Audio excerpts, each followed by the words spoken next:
now. Okay, good. Okay, and I'm going to share the screen. Okay, then I'm going to officially welcome you to our sixth Mussar webinar for the year, which is on order, Seder. And I'm going to start out the way I always start out the webinars, with the agenda. The first thing I always do is remind everyone to join the Chai Mitzvah Facebook group and post interesting stuff on it. You know, I'll include a link when I do the follow-up email to the webinar. And now we're going to get to the themes. So this is a really interesting topic. First of all, the Siddur and the Seder both come from the same root, which means order. Mm-hmm. And just like a prayer book contains a set order of worship and the Seder contains the 15 steps, order is something that we can use in our lives. So we want to apply this order to the rest of our lives. The Mussar masters considered this a very essential tool for spiritual well-being. In this lesson, we're going to study 3 Mussar texts that will help us think about the ways in which we might be either too rigid or not rigid enough. Because as you know, having studied Mussar, each midah, each character trait can be carried to one extreme or the other. We want to be the right amount of order, the right amount of organization. And we can see how that can help us structure our lives and see whether we are overly structured or overly lax. So let's look at the themes. First of all, order or Seder is an essential tool for spiritual well-being, and we're going to see how this plays out. And be neither overly rigid nor overly lax regarding structures of time and space in your life. And we'll find out a little bit more about what we mean by time and space.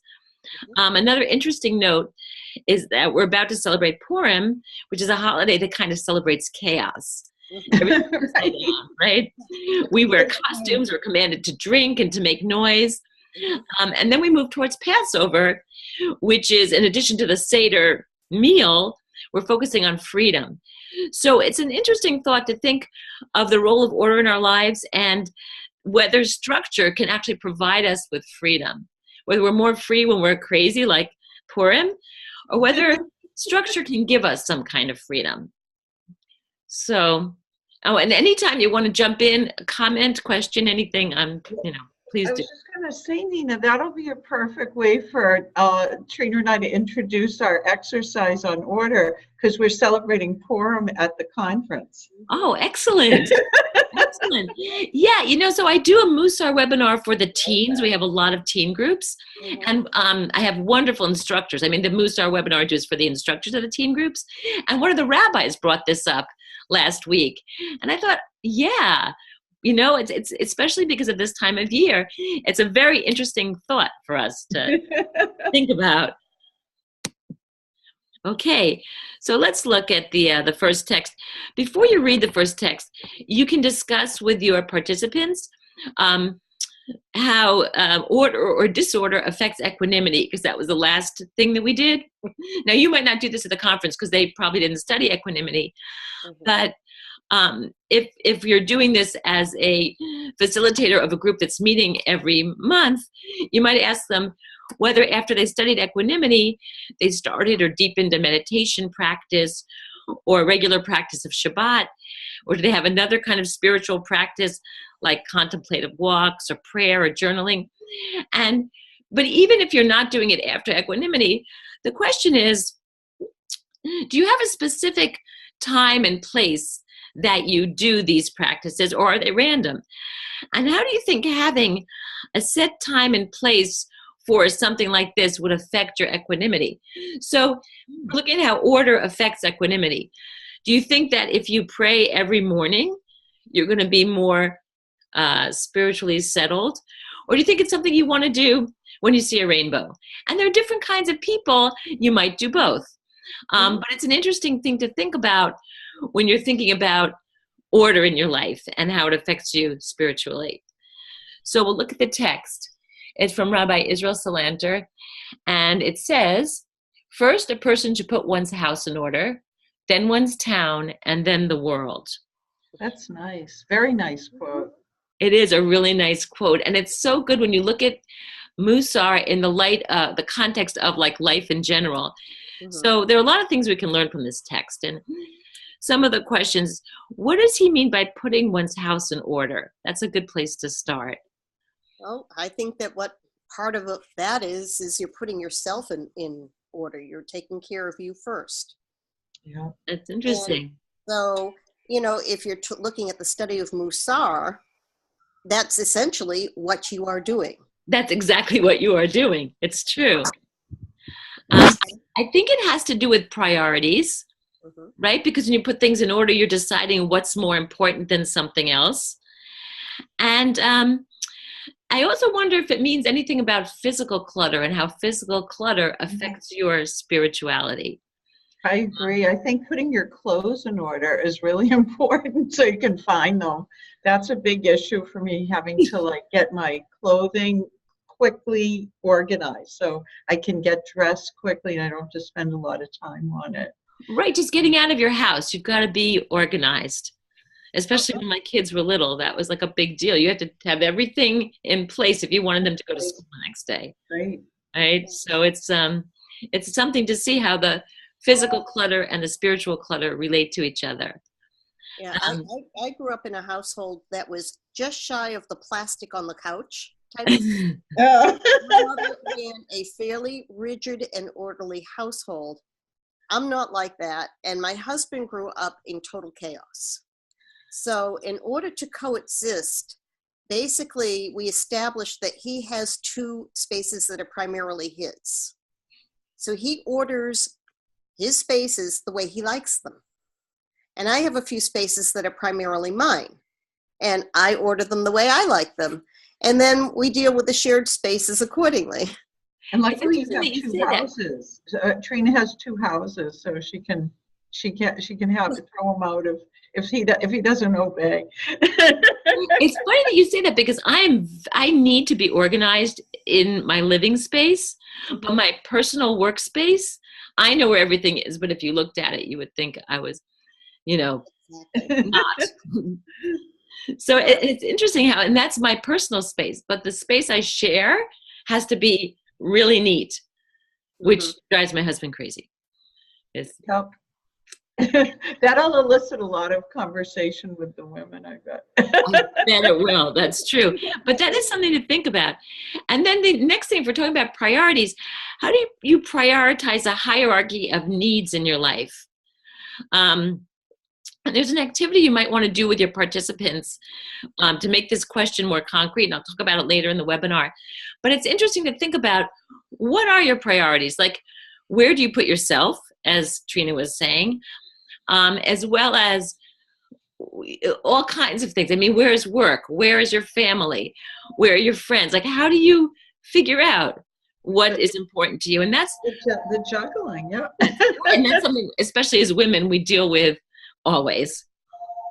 So that's a thing to think about. And then, so Rabbi Salanter was the first person responsible for creating the Mussar movement in the 19th century. And for many Jews, Mussar is a way of putting not just one's own house, but the whole world in order. So you might need more equanimity or patience or generosity in your own life, but it's also true that the entire world could benefit from these midot. And also, so Mussar can serve as tikkun olam in that it's a spiritual tikkun olam, but I also expanded on it a little bit, and I have some suggestions for actual social action work related to the. Oh, good. Yeah, because I think that it really lends itself. Nice. So that should be a nice thing. I'm glad we picked this midah. I like this one a lot. I can wrap my head around this one a little better than some of the others. Exactly. It's a good one. Okay, so, and I love this about the pearl necklace. I have to tell you. This is so pretty. It's a great story. It's so interesting. So this text is from Rabbi Shlomo. I'm not sure if I'm pronouncing his last name right. It's Wolbe, but he was German, so maybe it was Wolbe. I'll tell you a little bit about him. He was born Wilhelm Wolbe. He was a Haredi rabbi, and he was born in Berlin in 1914. But he wasn't born Haredi. He was raised in a secular home, and he became a Baal Tshuva when he was studying at the University of Berlin. Oh, That's where he attended school from 1930 to 1933. An interesting boy. time to be in Tough Berlin. years, tough years. Yeah. So he's best known as the author of Ale Shur, which is a Mussar classic that discusses character growth as a He died in Jerusalem in 2005, so he spans an interesting part of history. He published his first volume of Ale Shur in 1966, and that contains his ethics and his analysis on the properly regimented life of a yeshiva student. The second volume was published 20 years later in 1986, and it's kind of about his Mussar workshops. It's interesting because that seems so contemporary, even though he was in Berlin in 1930. So it's an interesting lifespan.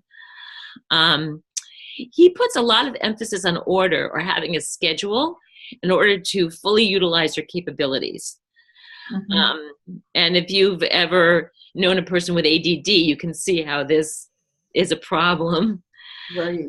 So it's an interesting thing to bring up, especially in today's day and age where so much is expected of us.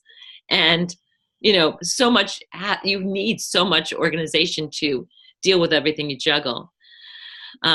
He actually devotes a section in each volume of Ale Shur to this topic. He believed that students shouldn't rely on habits or emotions. They should structure their lives. And he said, the greater the person is, the more organized is his life. So Ale Shur Volume 2, he talked about the core of his method, which is called Hitamlut, which means teaching yourself. It's a non-ego learning from things around you, from observing.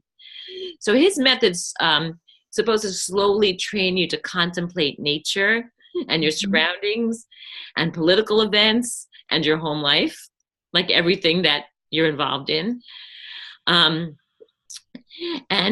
there's a quote we studied in the first Mussar topic from the Babylonian Talmud, and he talks about it in his famous quote. Sorry, I had a whooping cough. I am slowly recovering. Oh my goodness! I know, and I was inoculated. I'm better now, but it's been like 2.5 months. Oh man, I think I heard it on one of your tapings. I'm getting better, but yeah, I'm still not like. I think I do remember that. Oh boy. Oh, it's ridiculous. And when my grandson was born, I had an inoculation for it 2 years ago. I don't know how this happened, but anyway.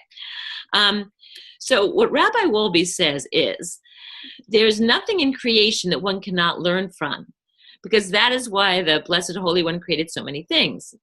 As our sages already said, and here's a quote from Wisdom, from Chachma, from that topic, even if the Torah had not been given, we would nonetheless have learned modesty from the cat, and that stealing is objectionable from the ant, and fidelity from the dove, and appeasement in marriage from the rooster.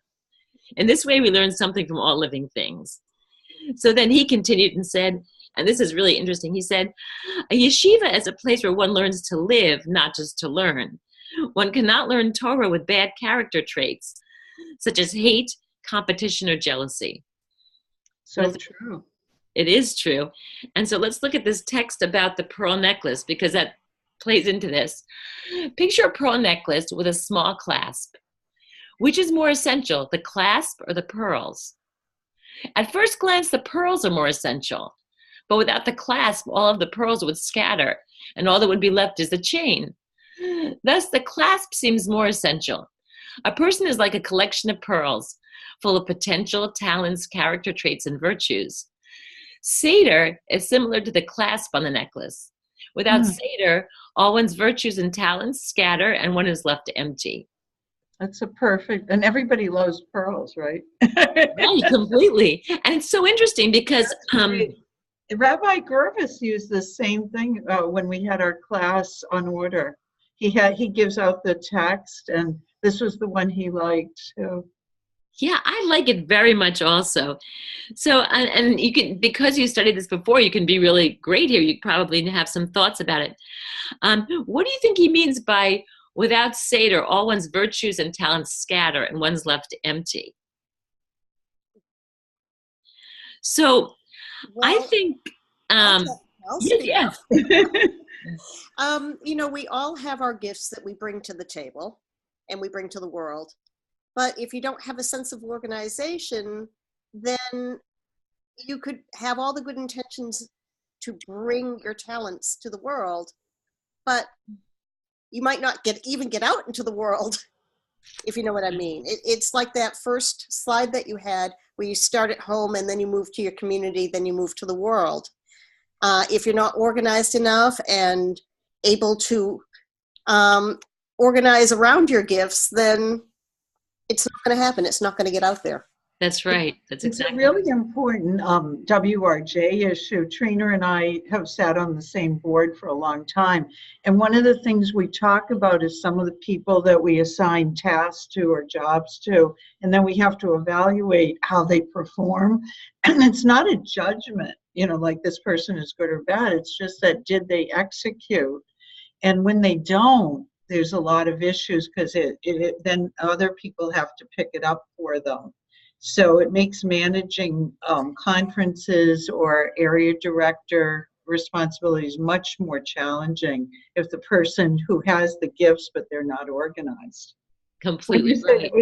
Trina, when you say we've had discussions like that a few times? A few times. Yeah, that's the big issue.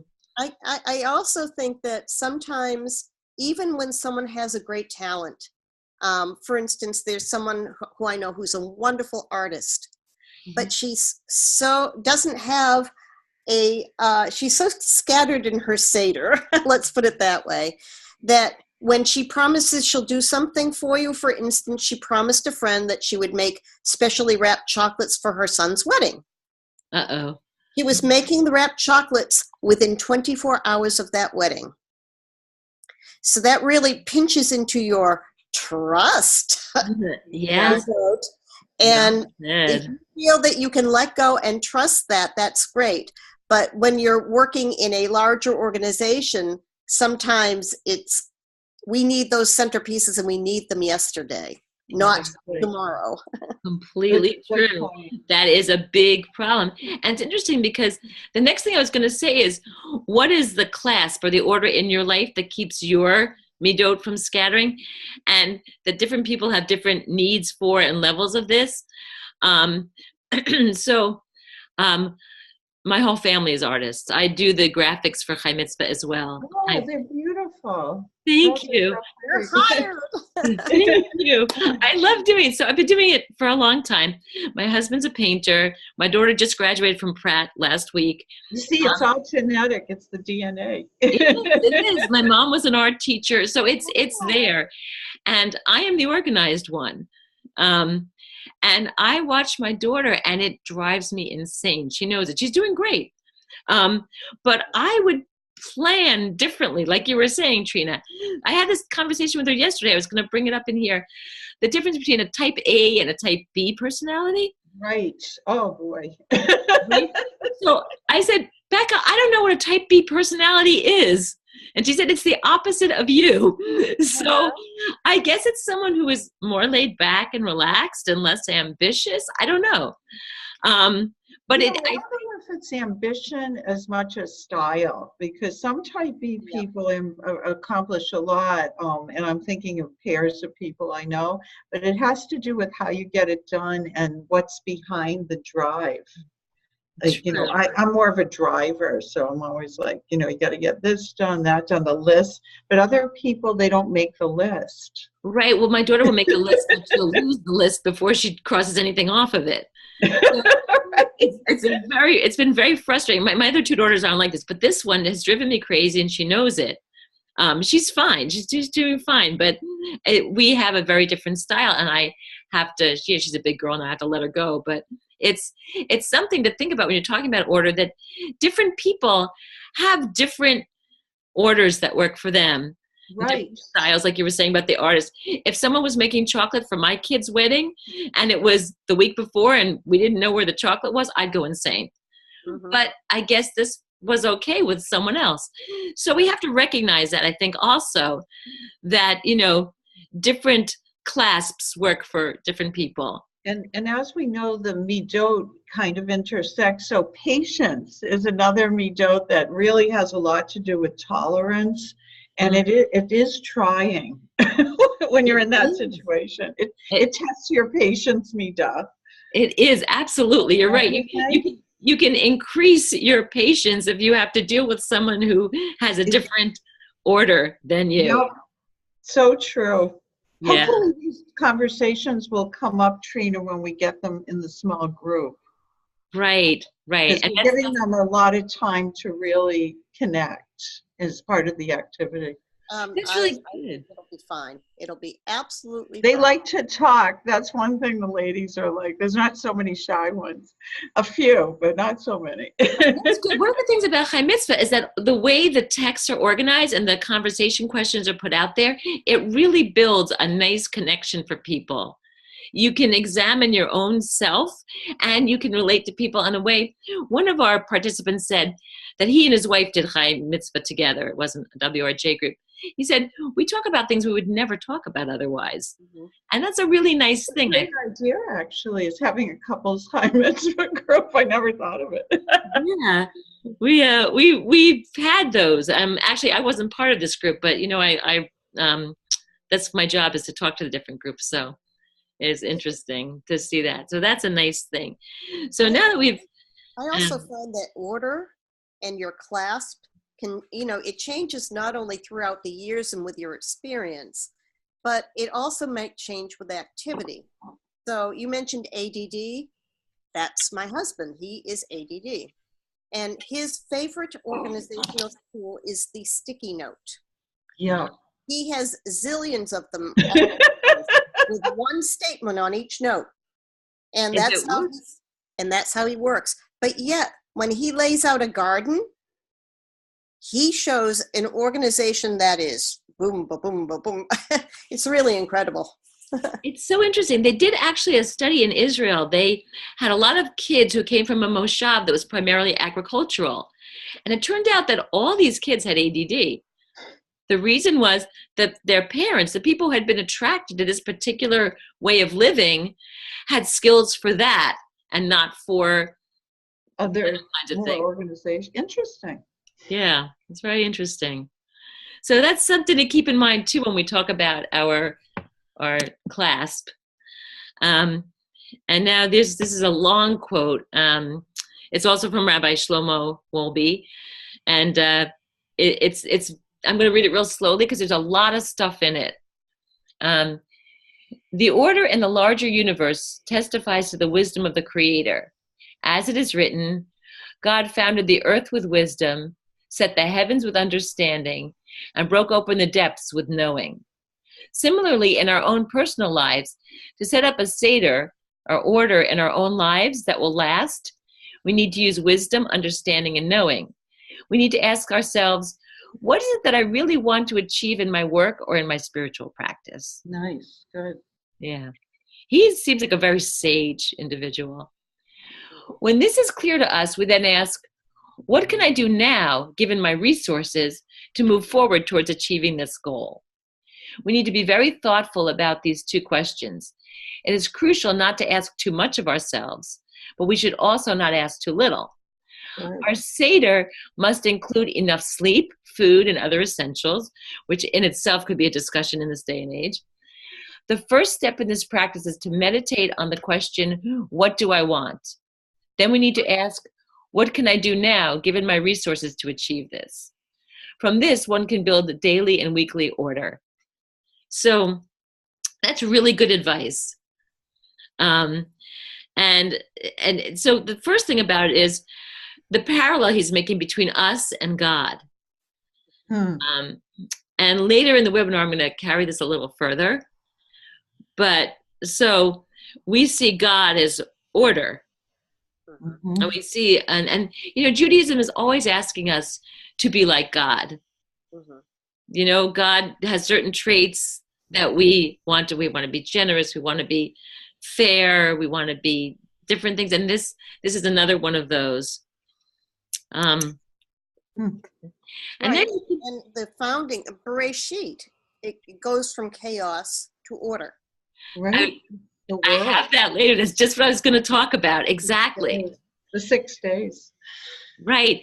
And so, yeah, I'm going to wait till we do this to get into that. I have so much to say about that. I can't wait to talk about it. I'm just going to. That's why it's so frustrating to only have an hour to have them really, a little over an hour, because you know how in-depth these things can get. Yeah, what we did in the group I led, we didn't always get to every text. And a lot of times people want to go on the next year anyway. So the second year, we just did the ones we didn't get to the first year. Yeah. And that worked nicely. So that's one thing. And then take this on a personal level. Do you think that there's wisdom in the way you currently structure your life? Do you ask too much or too little of yourself in regards to setting goals and carrying through? So I'm sure those questions could be discussed for a while. Yeah, we have 4 questions. It sort of sounds like Passover. We have 4 questions that we are asking them. They came out of my Mussar class with Rabbi Gervis, who, if you're ever in the Boston area, I would love to introduce you to, because I think you guys would really connect. He teaches about 7 Mussar classes simultaneously now. He's a emeritus rabbi. Wow. I bet he's got an ordered life to be able to do that. Yeah, he's always forgetting things like following up, but he usually gets to you after a day or two. That's good. That's good. Yeah, it's a very interesting thing. And then the next part, talking about sleep and food. I don't know. I just feel like in our modern lives, that seems to be the thing that goes. It takes effort. Yeah, it does. Yeah. And they've done studies. If you don't sleep, you could appear mentally ill, and it's just really sleep deprivation. It's kind of an interesting thing.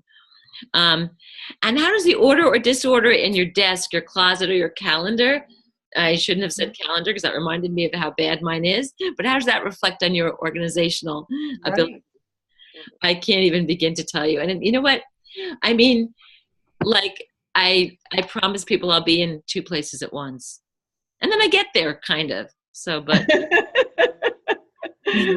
Kind of, yeah. We kind of understand that one. What I find is that it's very easy to allow people to come into your space that is meant for, say, exercise or that precious sleep or family time. Oh, I just need a few minutes of your time type of thing.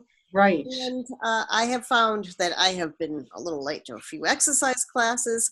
And so it's almost like you really need to conscientiously schedule in those breaks. Mm-hmm. Yeah. And that way you keep yourself healthy, you keep your own order and put everything where it should be, whether for yourself or for others. And it also keeps you from being resentful when people intrude. Or confused. For me, it gets confusion because I have so many priorities, and then they get mixed up because I want to keep them straight, but other things come in. And exercise is one of them. Exactly. I've been putting a little space together every day, and when it gets taken out, you just feel so bad. So true. So true. Yeah. I'm the same way. Yeah. Completely. If I don't get to ride my bike, I get really grumpy. Oh. So yesterday I didn't get to until like 8:00 at night. You mean in your house? No. I actually live on a sailboat. I'll tell you about that later. But we're docked in Jersey City. My daughter was visiting me, and I said, you know what? Let's go out to dinner, but we're riding our bikes to go there. Oh, that's right. You live in a boat. Yeah. You said that, right. I remember hearing you say that. Yeah. I know a little bit about downsizing. Oh my God. Staying organized is even more important. Yeah, no, it's great, actually. When we get to the part about that, I'll tell you, because I had a 5-bedroom house with 3 kids and 2 dogs, like everybody in the suburbs. And now I'm 41. Now you live on a boat. Wow. Yeah, it's a big boat. We have 2 bedrooms and 2 bathrooms. It has everything a house has, but it's different. It's different than having a large house. So, and for me, it works great. It's been almost 8 years. Wow. On the boat. Wow. On the boat, yeah. I was going to say, do you have crew? No, just me and my husband. It's not that bad. It's 41. We've been sailing for a long time, so we know how to do that.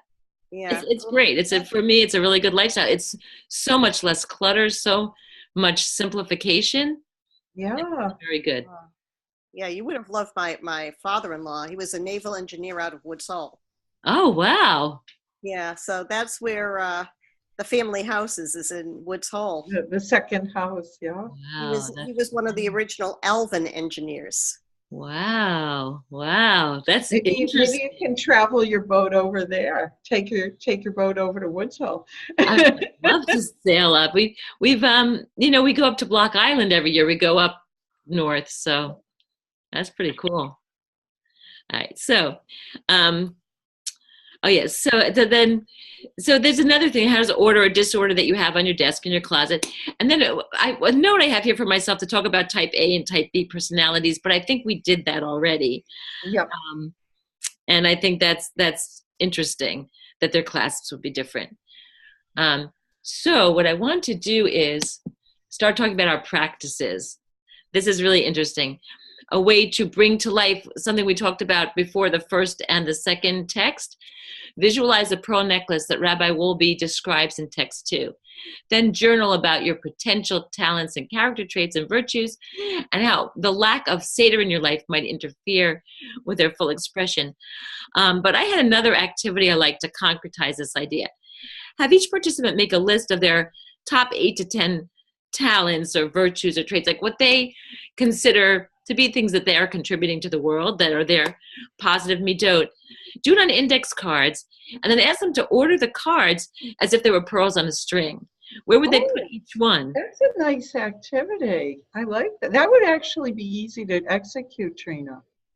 Just bring the index cards. Just bring the index cards. Okay, let me write that down. I like that. That's fun. I'm glad. So with the teenagers, we take ping pong balls and we have them write on them with a Sharpie and then make an actual necklace. But I think, as adults, we might not need to carry it through that far. I do have pens with me, Trina, by the way. I have a whole stack of pens I'm bringing. Oh. So that'll make it easy for them to do the writing. And then the next thing is, how do they describe the clasp that they're imagining for this string? So that could be an interesting thing. And I that's good to bring pens. That's a very good organized thought there. So, yeah. Okay.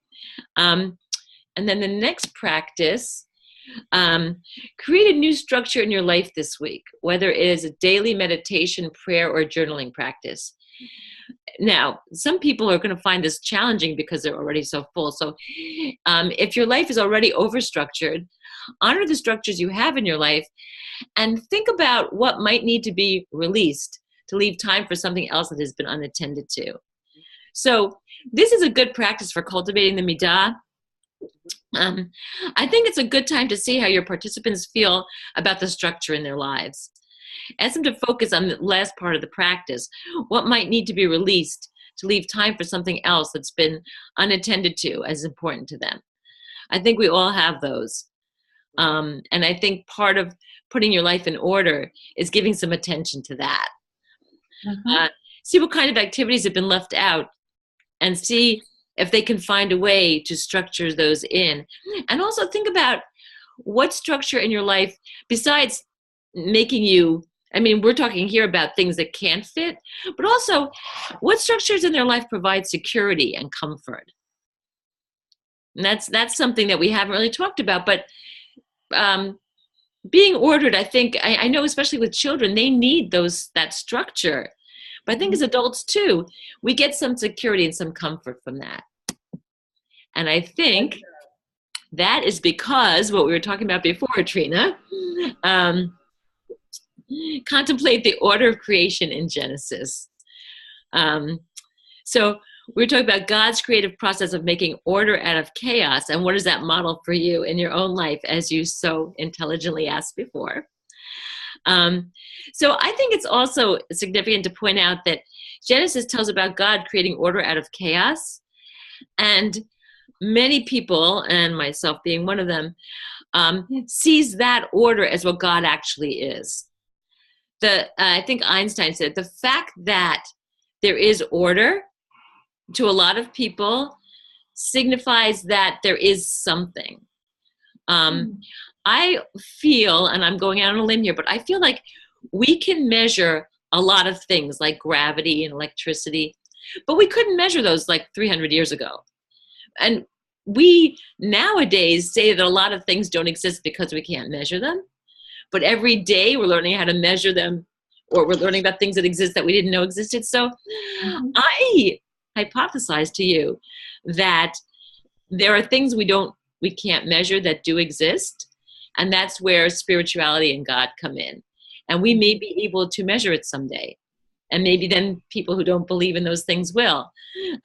People are going to think the way they're going to think, you know. Don't you think there's a connection when you think about the mapping of the genome and the DNA maps? The helix. I just find that represents so much order in the universe. Completely. And it's who we are. It's who we are. It's amazing. Right. And a lot of people, scientists, find that to be proof of God, because God created order. And so that order is in some way a proof of God. So, I mean, that's an interesting thing to bring up also. Order in relation to how it relates to our belief in God. And, you know, you don't have to believe in God. Everybody can believe what they believe. But and people might find other ways to look at this. But this is something to bring up in the practice. And now to a much more pragmatic one. Order something. This is really that's a great picture. So this picture is actually of a woman named Marie Kondo, and she wrote a book that I'm going to tell you about. First, the practice is suggest that they put something in order at home or in the synagogue if you're meeting in the synagogue that's currently disorganized. They could order photographs, drawer, a closet space, tidying up loose ends like following up on a volunteer project or sending thank you notes. Choose something meaningful and manageable. So one of the things I thought that could bring this out to more of a social action project, you might plan a rummage sale or donation as part of this putting in order activity. You're going to find stuff you don't need. And maybe it can be, you know, in some way helpful to the synagogue. Then this woman that you see here picking up stuff off the floor, she wrote a book called The Life-Changing Magic of Tidying Up. I'll send out a link to this. It's an interesting book. She's Asian, as you can see. It's not a Jewish book, but it's very similar to the advice of the Mussar masters about the midah of order. And it's modern, it's not Jewish text-based, but it supports what our tradition teaches. So it might be just interesting to compare or to put it out there. Actually, my ADD daughter read this book right before she moved, and it really inspired her to like roll up everything in her drawer so she could see it when she opened it. I think she's a dresser now, but anyway. So it's just an interesting book to bring up in this topic.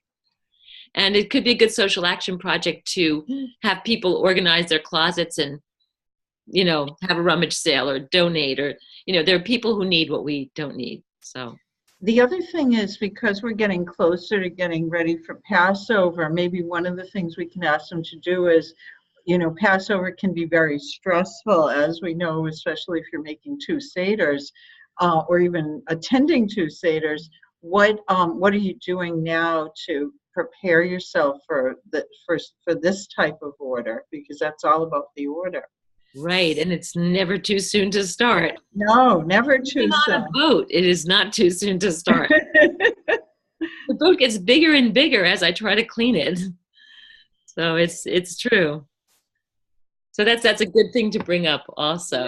The whole connection to Passover, yeah. Yeah, I like that the rabbi brought up the transition from chaos to order. And maybe I can bring one of my Haggadot and we could just hold it up. Good idea. See, it's a very good idea, actually, because we talk about it so much. So I'm going to go through some links to additional information. I call this Passover on Mars. And you were just saying about bringing your Haggadah. So review the steps of the Passover Seder. And you can find those steps at the beginning, you know, Kadesh, Yerachatz, like that. There's a link here if you want to use that. And then you could just kind of look at it and say, if you had never been to a Seder, would you understand from this order of 15 steps what it's about? You might. I mean, I'm thinking about it. I'm not sure. Depends on how high your Martian IQ is, I guess. But you might be able to. And then this simple Seder. Well, all 50, so this is a list of things that could be interesting to you.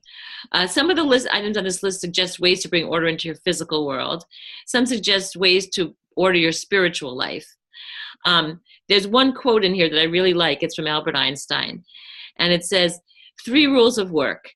Out of clutter, find simplicity. From discord, find harmony. And in the middle of difficulty lies opportunity. Oh, nice. That's very nice. And if you click on this link, you might find other things that are relevant and helpful. It goes through all kinds of different things. But it's a nice supplemental material. Oh, this is nice. I love TED Talks. This TED Talk, I think you'd like it because you talked about the genomes. I found it, this guy, he's an ecologist. His name is Eric Burlow. And the blurb about it says he doesn't feel overwhelmed when faced with complex systems. He knows that more information can lead to a better, simpler solution. I watched this TED Talk. I found it difficult to follow his advice. I looked at this. He has this like a map, like, one of those things with the lines from one place. And I don't consider myself unintelligent, but I found it hard. You should watch it and see what you think. He's illustrating the tips and tricks for breaking down big issues. Breaking it down, right. It's always the simple steps. Right. So he takes how do you break it down? Yeah. He took an infographic of the U.S. strategy in Afghanistan. Oh my God. And he broke it down into a few elementary points. I couldn't follow it, but you should see if you could. I feel like maybe you could. Are you able to send us these slides, Nina, so we could cut and paste them in our we're going to give them a handout that's going to be to do at home because they're not giving us visual aids. And by the way, do you ever recommend the making of a mensch, that little video? That's a great video. That's a great intro, but unfortunately we can't show it. Oh, they don't give you any. We don't have the capability, but we can at least tell them what to do, Yeah, that's a shame because that's a really good video, and it would get their attention.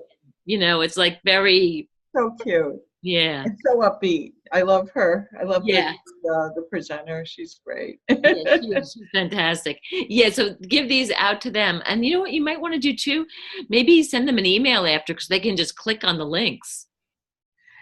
But that's a good idea. Maybe what I'll do is I'll give them the handout and I'll do the link thing, and then I can say, once we have all your email addresses, which we should be able to get, Trina, from the registration, we'll send out the electronic one. That's a great idea. Because then they can do all this stuff without like copying the link.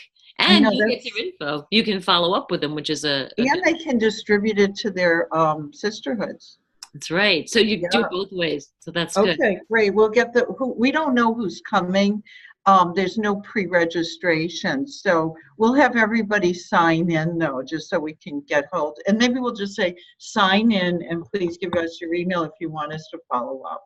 Right. And let them know why. You're not just following up to that this is sell them something. Yeah. Right. This next one, how to clear clutter with a clutter maven. This one is actually great. She says she's going to give you viable solutions for an overstuffed home or work environment. And it's amusing, it's entertaining, it's well done. So I like it. And you're supposed to then have a healthy, peaceful, and inspirational space. And I think that's true. And you'll like that one. This is a great sheet. I love this supplemental. It's good to have, because we discussed the topic, and then it's good to have other things that can follow up. Yep. Yeah.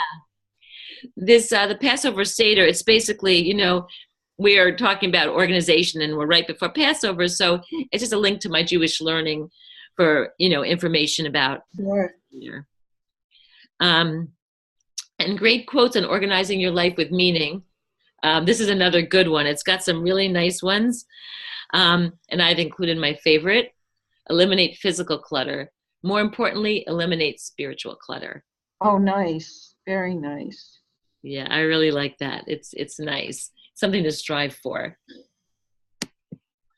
And then, as you know, probably, if you've done Chai Mitzvah, each source book has questions in the back cover to help participants focus on their independent projects.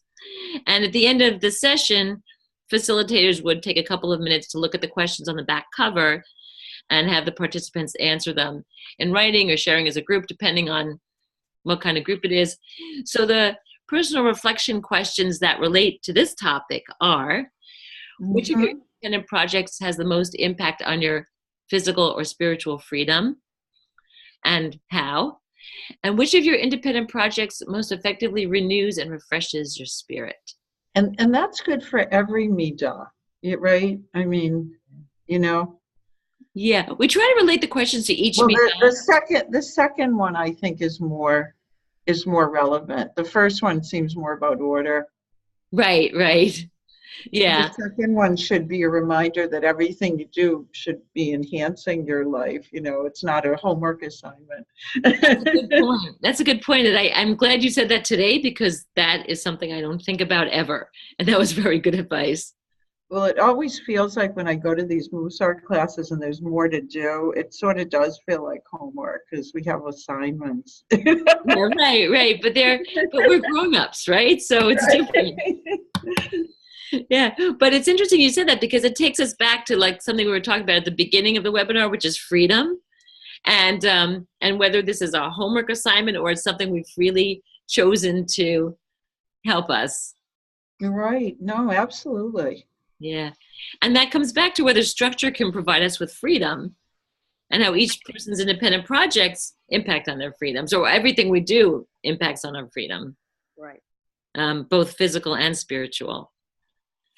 So then interesting. That's kind of where we come to, and then we've been having a good conversation. So as far as Q&A goes, I mean. Oh, this has been so fun. Yeah, and it really gets us warmed up. Trina's coming over my house soon. I've made you a lovely lunch, by the way, Trina. I'm hungry too. I was very organized. Yeah, you can have it virtually. I did that with my daughter when she was away. My oldest daughter, I was illustrating a multicultural poster. And one of the things I had to do was draw some cookies from some other country. And I sent her a PDF and I said, Sarah, it's the closest you're going to get to cookies to college. Yeah. Well, we don't want to make you feel uninvited, but I felt very organized because I put the meal together while I was doing all my other work. So that's reflecting completely on this midah. It's ready for you. When do you think you'll get here, Trina? So I'll know when to heat it up. Oh, well, I think I will get on the road within about 5 or 10 minutes after we end. Okay, so perfect. So it'll be perfectly timed. Once again, the order will be perfect. Well, so I'm going to let you go have your lunch. Thank you so much. This was so relevant. I can't believe how lucky we were to have this topic, because this is the one that we're going to be facilitating. This is great. You're going to do a great job. I'm excited. So don't forget to tell me how it goes. Oh, we will. And also, I'm going to just send you the handout that we already prepared, which is in print. But I'm going to make copies of the resource list, and we can add some things to that, because I'll just make extra copies of it on my own, because we had to send in the handout a few weeks ago. But I'll send you the slides as a PDF. Oh, great. That'll be great. And then we're leaving on Tuesday, so I'll work on it this weekend. Oh, that's great. See, you've already ordered when you're going to do it. Yep. I'm going to spend my whole weekend just focusing on getting packed and getting our Mussar workshop organized and figuring out what to do when we get there, right, Trina? By the time we get there, there's not going to be any downtime. No doubt. We have to wear the clothes all day long that we're going to wear for the whole day, because there won't be time in the schedule to go back to the room. It's Freed Leadership Conference is a jam-packed weekend. Actually, it's even more than the weekend. It starts Thursday night, and it's just incredible. The offerings, the workshops. So talk about order. It is quite ordered, and there's a lot to choose from. So, and plus we have our WRJ board meeting beginning. Actually, it sort of begins Tuesday night. When Wednesday through, do we also meet part of Thursday too, right? Or is it all just Wednesday? And there'll be something for us in the middle Thursday. of Freed as well. So it's it's a jam-packed schedule, but it's talk about grow your Judaism. That's what we do. That's exciting. Well, you guys have a great time. I know it's going to be wonderful. It will be. I'm excited. We're excited to hear how this goes. So, and thanks for joining. This was a great conversation. I really enjoyed it. So much fun to meet you and not just have you on YouTube where I cannot talk to you. Well, you know, you're welcome to join every webinar. We'd love to have you. And also there's a virtual Mussar group actually on Tuesday nights. I can send you the link if you want to join next time.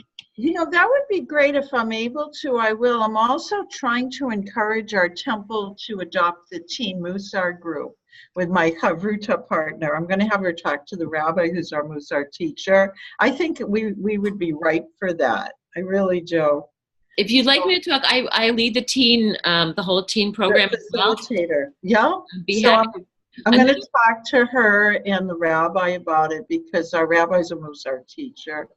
That's great. And she's a Mussar student. So I think, and she deals with the 16 to 18-year-olds. That is great for them because it helps them to really, you know, establish who they are. Also, an additional outside of Mussar thing, we are next year offering to students who complete the Chai Mitzvah year, teens, a $2,000 scholarship towards a trip to Israel. Oh, wow. That's fantastic. Yeah. And I was thinking of it, Nina, as preparation for college, where the stress level is so high and so much is expected of them, and they have to make so many decisions when they leave home. This is such a great tool. It's so true. And you know, our teen program is a little bit different. I mean, it's the same, but it has other things incorporated in it as well. And we have for the teen educators, I have a webinar every month. And we have a Facebook group, and we have an advisory committee where we talk about things, and they really help each other out, which is nice because we have everything from young beginning teachers to white-haired rabbis, and they all interact. It really works well. When I retire, I might become a teen facilitator because then I could take it on the road. I just believe in it. I think it's such a great thing to learn. I think you'd be good at it. I think you'd enjoy it. Well, it would be fun for me anyway. I get to meet some young people. No, we are young people. Well, some people in old bodies. That's all. Right.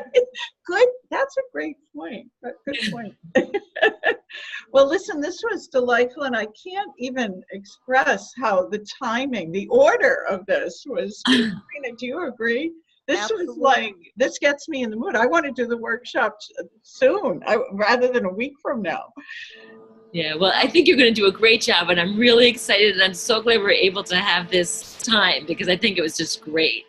Oh, thanks, Nina. You listen, good luck and happy Purim. If we don't get to talk to you till after Purim, and then we'll debrief with you, and we'll see who's interested in the Chai Mitzvah program. Fantastic. For their sisters. Maybe we can drum up some more sisterhoods for you. That would be great. That would be wonderful. Thank you for doing this, and I know you're going to have a great time because this was a lot of fun. And I'm looking forward to seeing my friend Trina soon, and live and in color. Yes. Well, enjoy your lunch, you guys. Thank you, Nina. You take care. You're doing a great job. Thank you. Bye-bye. Bye. I look forward to speaking with you soon. All right. Take care. You too. Bye.